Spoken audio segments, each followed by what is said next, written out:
అదేవిధంగా crime prone areas మీద కాలేజీలు, స్కూళ్ళు, రైల్వే స్టేషన్స్, బస్ స్టేషన్స్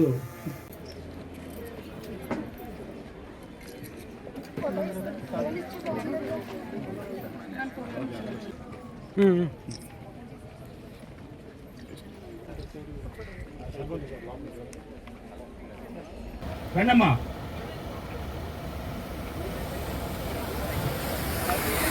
అవుతుంది ఉమెన్ రక్షక టీమ్స్ అంటే యాక్చువల్గా ఆల్రెడీ మన డ్యూటీలో ఉన్నాం కోరుతున్నాం.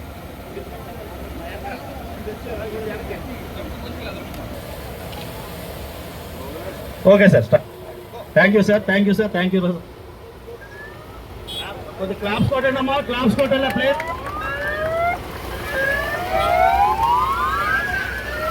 ఈరోజు మన వెస్ట్ గోదావరి డిపిఓలో నమోదంలో ఈ కార్యక్రమం జరుగుతున్నాయి. మహిళా సురక్ష గురించి ఒక అవేర్నెస్ ప్రోగ్రామ్ మన ఉమెన్ కానిస్టేబుల్ ఎస్ఐస్ తో పాటు ఈ పబ్లిక్ కార్స్ ఆడపిల్ల స్కూల్ కి ఇన్వాల్వ్ చేసి ఈ ప్రోగ్రామ్ జరుగుతున్నాయి. మన ఉద్దేశం అది ఉంది, ఉమెన్ గురించి అవేర్నెస్, ఆయన హక్కు ఏముంది, క్రైమ్ ఏముంది, దానికోసం చాలా అవేర్నెస్ పెట్టడం జరిగింది.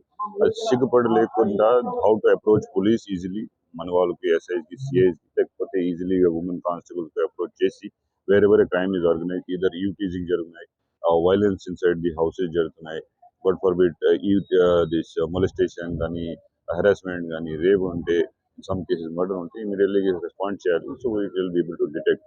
But how to protect all these crimes also, especially in social media like Instagram and Facebook, how to avoid your social predators and all. చాలా మంది వీడియోస్ మన దగ్గర ఉన్నాయి. వీళ్ళు ప్రచారం చేసి how to avoid such kind of people, both for males and females జరుగుతున్నాయి. So we'll ensure that crime free society is there.